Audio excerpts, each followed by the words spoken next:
Let's talk snorkels, and I'm not talking tropical fish. Hey, Rob here for Quadratec. Today I've got Matt's AEV equipped Wrangler back in the shop so we can take an up-close look, and later on I'm going to be walking you through the complete step-by-step install of AEV's Snorkel Kit for the Jeep Wrangler JL and the Jeep Gladiator JT. Now, installing a snorkel on your vehicle can give you a number of great benefits, which I'm going to cover in today's video.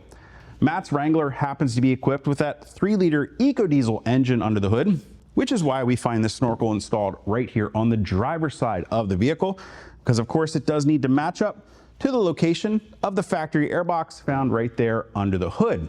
AEV actually has 3 versions of this snorkel kit available for you, depending on how your vehicle came equipped from the factory.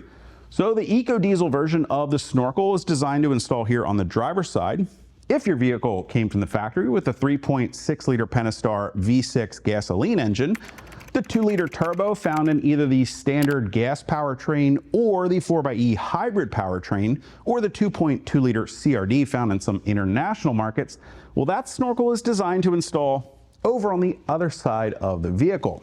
And that kit's actually available in 2 different configurations depending on your vehicle's trim level. So if your vehicle happens to be a Sport, Sahara, or Overland style model, to name a few, that came with these standard or lower height fender flares, that's one version of the kit. If your vehicle was a Rubicon trim level with that higher height fender flare, there's going to be a second version of that kit. The 3-liter EcoDiesel snorkel is only available for the higher Rubicon style fender flares. Now, one of the biggest questions most people have with snorkels, aside from why you might install it, is, okay, what is the height of water, or what is the depth of water that my Jeep can now ford now that I've installed this big snorkel on my vehicle?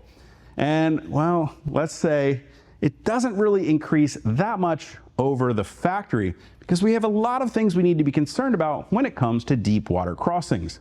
The factory airbox actually does a pretty good job. It draws in air right up there at the front of the grill. And a general rule of thumb is that your Wrangler or Gladiator can ford water up to about the middle of the headlight. Air from the grill is directed through a duct that's going to come in right here and land underneath the factory airbox. Well, I've got what's left of Matt's factory airbox before we installed the snorkel. And as you can see, normally that air would come in here, flow up. This would seal on the underside of the hood and direct that air over, down, out here, into that factory airbox. And that's going to allow water to separate from the air charge, dropping to the bottom, allowing air to flow up through the filter and making its way to your vehicle's engine. Now, by installing the snorkel, now of course we've moved that inlet up nice and high, but we still have other unsealed systems on the vehicle. Things like your axles, differentials, your drivetrain, transmission, transfer case, and sensitive electrical components that you need to be aware of before you go driving into the depths on your next off-road trip. What a snorkel really can do for you, however, is give you a lot of better performance to your engine in a number of different ways. So yes, you can ford a little bit deeper water with caution. But we've all heard of things like cold air intakes and the performance benefits they can give your engine, giving you a much cleaner, cooler air charge to your intake. But where do most of those cold air intakes live? Right here in your engine bay, under the hood of the vehicle, in the warm air surrounding your vehicle's engine. Installing a snorkel is a true cold air intake, moving that inlet out from the engine bay and putting it outside the vehicle to give you the coolest, densest air charge possible to get the best performance from your vehicle's engine. Now, it can also give you a cleaner air charge.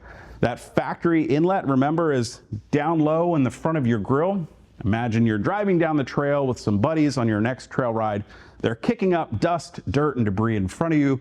Where is all that going? Right into the front of your Jeep, into your airbox. Of course, your air cleaner and that filter is going to do its job of cleaning that dust away, but it is going to get clogged up much quicker than if we've installed a snorkel, where we've moved that inlet again up high out of that pocket of dust and dirt, getting it a cleaner air charge delivered to your airbox, helping to prolong the life of your filter, all the while giving you that cooler, denser air charge for better performance out of your engine. Now there's finally one other difference between the diesel and gasoline versions of the Snorkel. The 3-liter EcoDiesel Snorkel is equipped with the Cyclone pre-filter style inlet, which is actually going to do a job of separating some of those particulates from the air charge before it even makes its way into the factory airbox found down there under the hood, while the standard gasoline style filter is supplied with AEV's standard ram air style intake. Oh, and did I mention AEV proudly makes their snorkels right here in the USA from a high quality cross-linked polyethylene material, giving you the best combination of strength, UV resistance, and durability. Now, I'm going to walk you through the installation steps of the Snorkel to give you the confidence you need to get this installed at home, because yes, it does require cutting a fairly sizable hole in the side of your vehicle's hood. Now, while we're on that topic, the AEV Snorkel is unfortunately not compatible with the Wrangler 392, the Gladiator Mojave, or any of the Wranglers or Gladiators that are now coming with the performance style hood, the same hood found on the Mojave, and that's simply due to the taller profile design of those hoods not being compatible with this air inlet shroud. You can get this install completed with most common tools that you probably already have in your garage. You'll only need a specialized 3-inch diameter hole saw, as well as a rivet gun to complete your install. So the first thing we need to do to get started with this install is to begin by peeling off any decals found on the side of your vehicle's hood. This step is optional, but in my opinion, it looks much more professional if you've removed those decals rather than leaving half of them sticking out from behind the shroud that we're going to be installing. After removing the decal with a heat gun, we're also going to remove any remaining residue with some rubbing compound to clean up the hood before we begin our installation. Next, we'll need to cut out the included template that's going to make cutting the side of your hood much easier. After cutting out the template and folding it along the dotted line, we'll want to make sure that the dotted line found on the bottom of the template aligns perfectly with the outside plane or surface of the hood to assure that it's located in the proper position. You'll want to measure 21¼ inches from the rear edge of the hood to the back edge of that cutting template.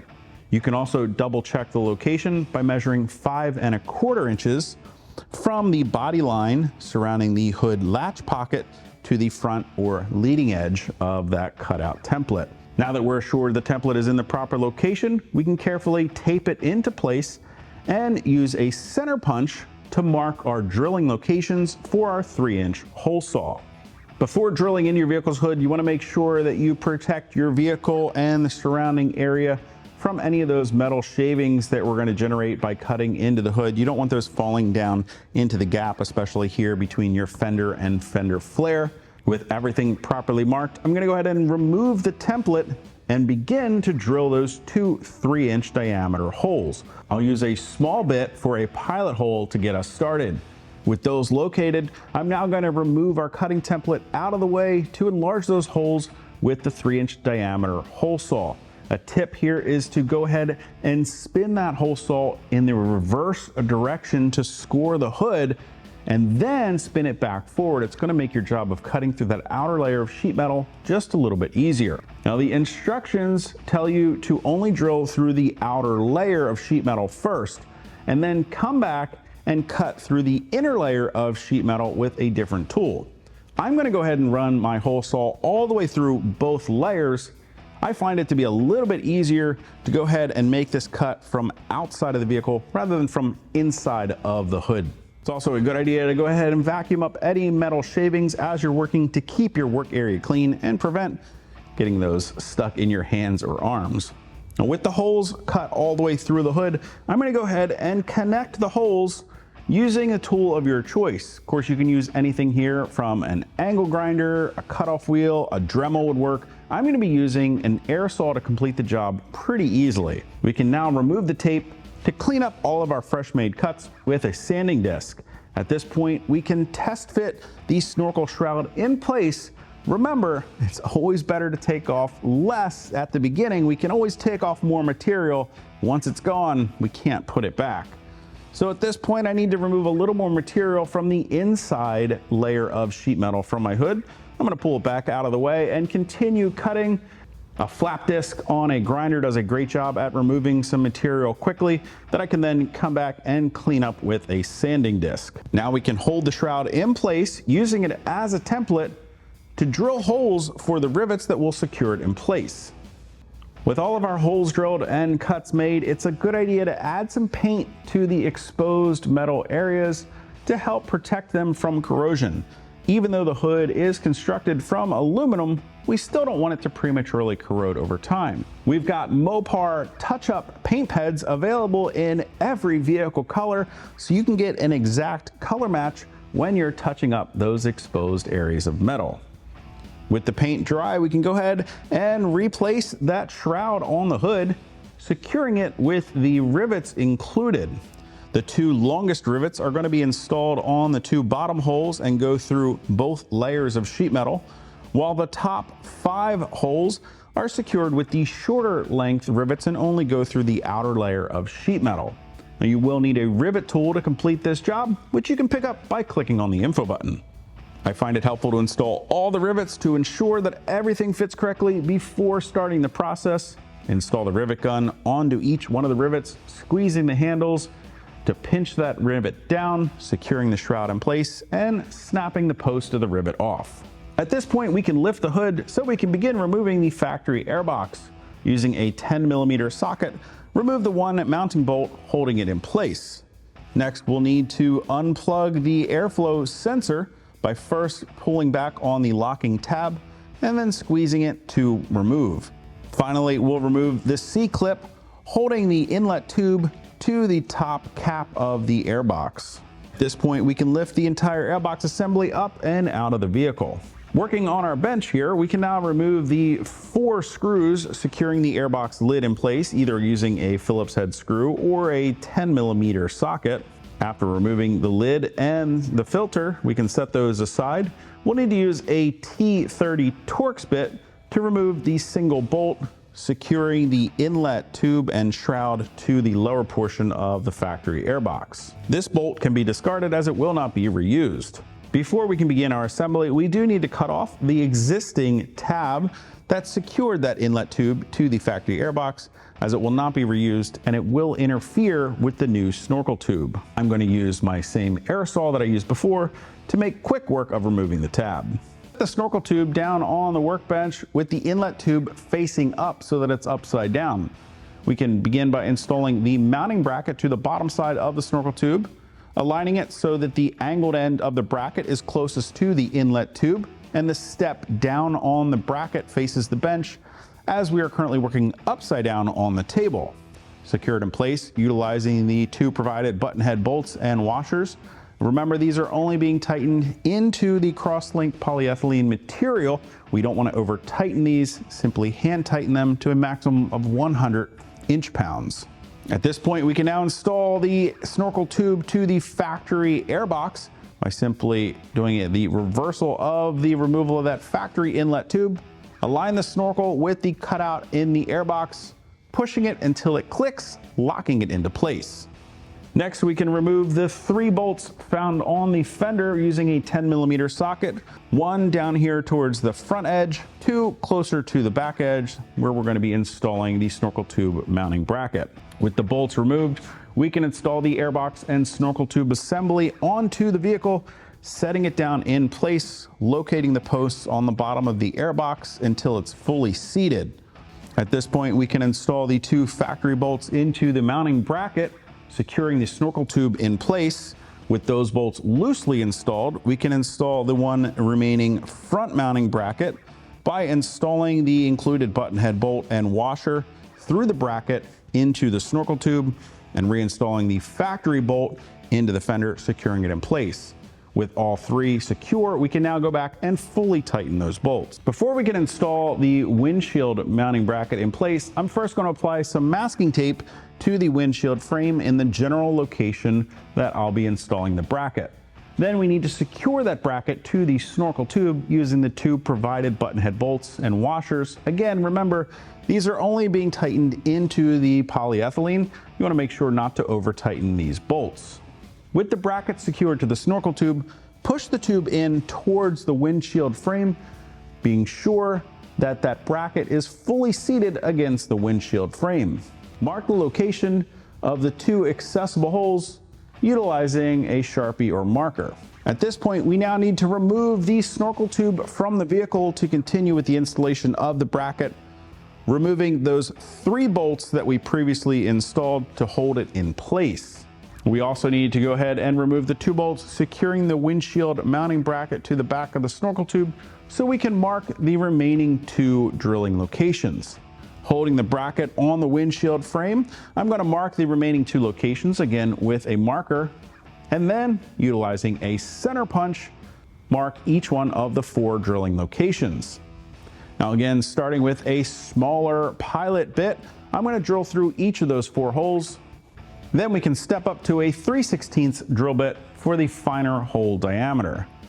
After cleaning up the area and removing the tape, I'm going to apply some of that same Mopar color matched touch-up paint to each one of those 4 holes before I install the bracket. With the paint dry, I can now set the windshield mounting bracket in place and secure it with the 4 provided rivets. Set each one into place first, and then utilizing that rivet tool, tighten down each one of the rivets, snapping off the posts. With the bracket secured in place, we can now move on to our final install of the snorkel tube and airbox assembly, setting them back into the vehicle in the same steps that we did previously, resecuring it with those 3 factory fender bolts. At this point, we can go ahead and also install the factory air cleaner, as well as the lid on the airbox, tightening it down with those 4 factory bolts utilizing a 10mm socket. We can also reconnect our sensor wiring harness and secure the inlet tube to the airbox lid with the C-clip. Resecure the snorkel tube to the windshield mounting bracket with those 2 button head bolts and washers, again being sure not to over tighten those bolts. And the final step of our install is to go ahead and set the Cyclone pre-filter inlet on top of the air tube, tightening down the band clamp to secure it in place. And that's all it takes to get your AEV Snorkel installed on your Wrangler or your Gladiator equipped with the 3-liter EcoDiesel engine. Now your installation steps for the gasoline version of the Snorkel are going to be very similar to the steps we went through, with a few minor differences, of course everything being reversed to the passenger side, and some minor differences in that factory airbox. If you guys want to get more information or to purchase an AEV Snorkel Kit for your Jeep Wrangler JL, Jeep Gladiator JT, you can click the info button to head to Quadratec.com. Of course, if you have any comments or questions about the Snorkel or how one can benefit for your vehicle, you can always do those for me down in the comment section below or by simply heading to the website. If you haven't already and you like these videos, do me a huge favor, make sure you hit that thumbs up button. Don't forget to hit that subscribe button as well as the notification on so you'll be sure to catch all of our latest videos. Until next time, I'm Rob. I'll see you out on the trail.